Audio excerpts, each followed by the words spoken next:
episode of You Sports Stories. I'm Natalie Hummel. I'm the co-founder and executive director of Every Kid Sports. And I'm super excited to have Laura Sajbel here today. And, I'd love to just start with a little introduction. Why don't you tell people what you do and a little bit about yourself? Okay, my primary job is I am an educator. I work at St. Edward's University and I teach writing and freshman seminars. I also am an author and I have written a book called Buoyant. I think it's probably backwards. I should have mirrored my screen, but I have also on the Parks Board. I'm a longtime swimmer, so I'm very adamant about my passion for sports for kids. That's awesome.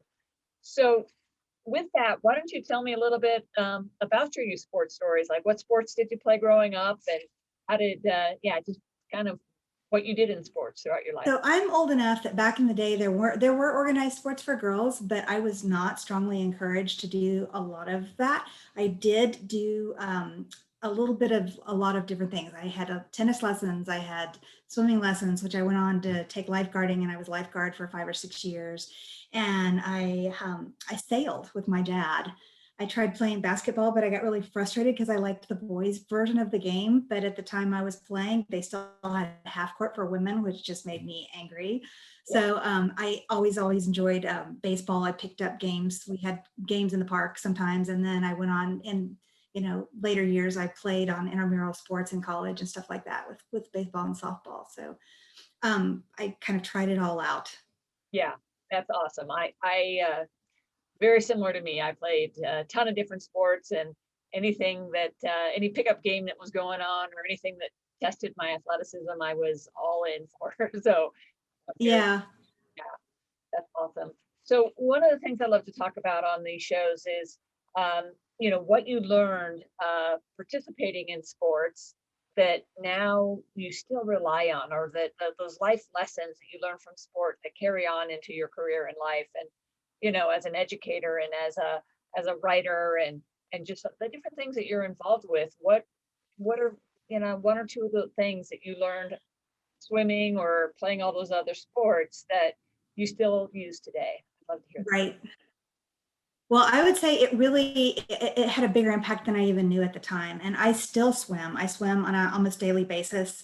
I live in a town that has free neighborhood pools and some other amazing, gems of municipal pools that I swim in on a regular basis. And I don't know what I would have done if I didn't know how to swim, because it has been a life-saving, sport for me. It's a really great place to do a lot of thinking. It's the place that I know I can go. I'm a busy mom, I'm a busy worker, and the place where I can go and hear my own brain think is in the water. And I've realized, and I've shared with my students a lot, that when you're really working on a tough problem, we were just discussing this recently, we were talking about the writing process, and there's a Two Guys on Your Head episode, Bob Dukes and Art Markham, I think their names are, that talk about writer's block. And one of the things they even suggest is exercise. So when you're working on a tough problem, the thing to do is to back away and to go do the thing you love. It doesn't have to be swimming. I encourage students to run or walk or hike or any of the things that, it's really important that it's something fun to do. And I think it builds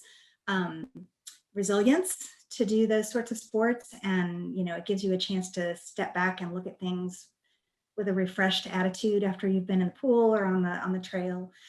We taught our kids how important it was to play sports. We have 3 kids who are now, the youngest is graduating from high school. We did, with 3 kids that were very close together, we did every sport every season just to keep things interesting and moving. And I felt like that built a lot of family fun, and my husband is a cyclist, an avid cyclist and a runner. And so we sort of modeled that all along. And I feel like it really shaped the way our family was. It shaped our attitude about the world. It shaped how we functioned and how we had fun together. And it's even, in defending the pools, I even ended up on the parks board here to defend equity of access to parks, because it's just become much more pervasive than I ever had any idea that sports would be in my life. Yeah, that's awesome. I love that. And I love talking with the people and doing this show, because there's just each person has a little bit different perspective of what they learned from that. And it always triggers for me, like, oh yeah, I learned that too. A lot of times you don't realize that you still are carrying that, but you got it from sports, and so I love that. Yes. And I love your commitment to it, that like now you're on the park board to defend the pools and make sure that those spaces are available. Because, one of the statistics that I keep repeating over and over again is that only 22% of low income kids are getting the chance to play sports of any kind. And a lot of the 22% that are playing, they're usually playing something that's free, that's right in their community.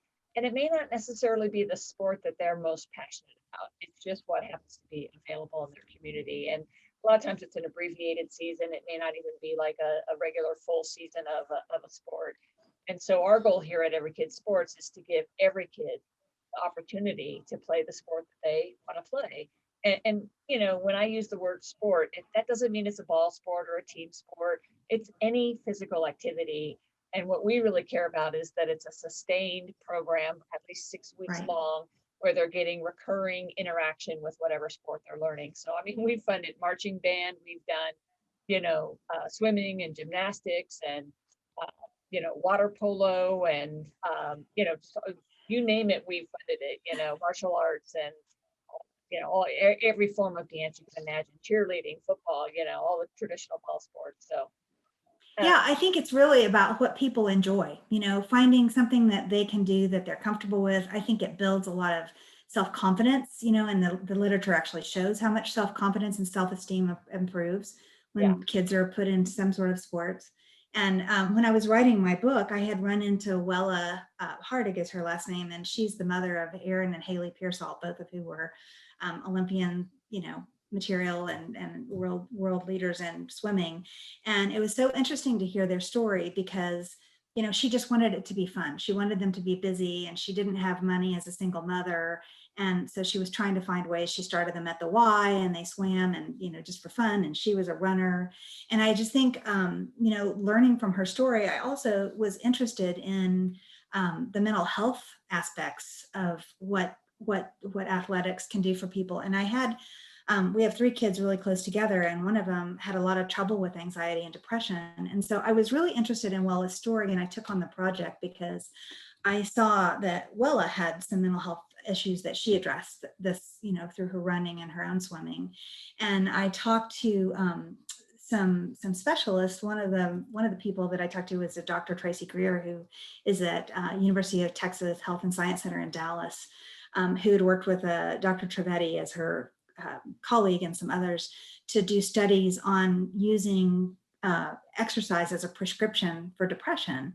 And yeah, so it's been really interesting to watch her work over the years because they're not sure exactly how it functions, but it really has, it's got a really healing effect, and it's a very effective way, to combat things like anxiety and depression that are very common yeah. in our society.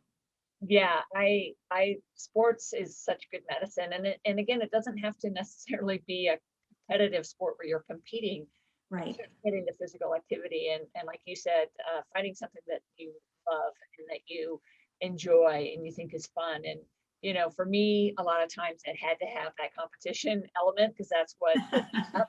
But not everyone, my daughter, she just could care less about the competition part, but she loves being strong. And so, she does kickboxing and things that aren't necessarily where you're competing against somebody, but just showing your strength and your skill and your speed. And so I think there's a sport for every child. There's Yes, the thing that lights them up and that they just feel really good doing. And we are born to move. Kids are born to move. absolutely. It is fundamental to how we are wired. And now we're asking kids to sit in a classroom, or even worse, it's sit stare at a screen Right. and to sit still and to pay attention, for 8 hours a day. Well, they're not built that way. They're built to move. And so the more you can get them moving, the better they'll do in school and in life. And that's Yes, true for adults too. We forget, we think, it oh, we're going to is. work and we got to sit here for 8 hours. And it's like, your productivity goes down slowly over time if you're not moving and getting some activity in there. So Right. I absolutely think that's true. And I think that the pandemic has brought that to the forefront in a lot of ways in education. Like we're seeing a lot of students that are really struggling, when having to be not only apart, which sports is a camaraderie kind of a thing too, Yeah, but being online on the computer and sitting, and yes, somewhere I read that our bodies haven't caught up to the digital age. We still do require that physical activity. It really makes things work. yeah, So in our bodies, our physical bodies and our mental bodies, yeah, the way that we operate, it's so and finding, like you said, finding the sport that the child enjoys and loves is so important, because that is the thing that makes it a lifelong habit, which is another really important part of this, yeah, is having a go-to, having a go-to of something that you love and you enjoy and it's just for you. yeah, yeah. So well spoken. And it's interesting, with my daughter, she's 18, she's a senior in high school, and she has an Apple Watch, and she had it last year, or the last couple of years, and she used to get almost 10,000 steps a day just walking to all of her classes in high school. Right. And when they transitioned to online, she's just sitting in her room. There's no getting up and walking, and you don't even realize how important just that walking is from classroom to classroom on a college campus, or Yes. in a school day, Right. and she's really noticed, like, oh my god, I just, like, my body hurts, and and it's like we have to, you know force her to get out of her room and go on a walk, or to do, to get the physical exercise, and Yeah. with the pandemic, everything, all youth sports were shut down across the country, and that was such it's so devastating to these kids, It is. It is. I was talking to one of my students who's a soccer player, and she said it's just changed her whole outlook, and she's having a lot of difficulty with motivation for everything because she can't play soccer, and she realizes that. So we talked about finding alternative ways to do this. I told her my son is not a runner, but he picked it up, and he's been, every day after school he takes the dog for a walk around. We're lucky to have a really close lake that has a big path around it, and he takes her, or he goes running in the evenings and stuff like that. And I think they have to figure out how important that is to them, and figure another, unfortunately during the pandemic, I think it's really brought to the forefront how critical, getting out and getting busy with your body is important, Yeah, to stay sane in this world. It's yeah, crazy yeah. Zoom world. Yeah. So Well, thank you so much for jumping on today and sharing your story. It was really great to get this opportunity to talk with you. And we're just on a mission to try and get 100,000 kids in sports this year.